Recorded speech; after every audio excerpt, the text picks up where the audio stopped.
बहुत सारी महिलाओं के मन में एक सवाल ज़रूर आता है जब वो लोग रिलेशन प्लान करते हैं और प्रेगनेंसी नहीं होती है।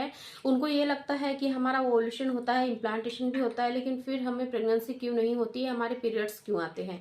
लेकिन आप एक बात बहुत अच्छे से यहाँ समझ लीजिए, अगर आपका ओव्यूलेशन होता तो एग रिलीज होता, अगर एग रिलीज होता फर्टिलाइजेशन होता, फर्टिलाइजेशन होने के बाद में आपके यूट्रस में जाकर बच्चा चिपकता, यानी कि इम्प्लांटेशन सफलतापूर्वक होता।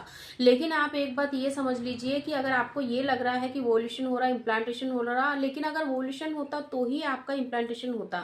अगर आपका एग जो है वो यानी कि फॉलिकल्स से बाहर नहीं आ रहा है, आपका एग रैप्चर नहीं हो रहा है, तो फिर आपको प्रेगनेंसी नहीं हो सकती है। क्योंकि जब तक एग फॉलिकल से बाहर नहीं आता है आपके यानी कि आपके फैलोपियन ट्यूब में नहीं आएगा, वो स्पर्म से कैसे मिलेगा। जब स्पर्म से मिलेगा ही नहीं तो फर्टिलाइजेशन कैसे होगा।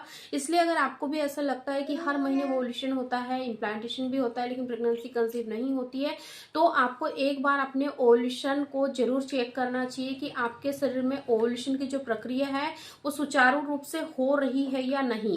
अब आप कैसे पता करोगे कि आपका ओव्यूलेशन हो रहा है या नहीं, तो इसको चेक करने के लिए, इसका पता लगाने के लिए एक बहुत ही सिंपल सी ट्रिक है। आपको क्या करना है, एक थर्मामीटर लेना है, आपको अपनी बॉडी का वेसल बॉडी टेम्परेचर नोट करना है। जैसे ही आप पीरियड से फ्री होते हो, पीरियड्स खत्म होने के करीब 10 दिन बाद से आपको ये टेस्ट करना है।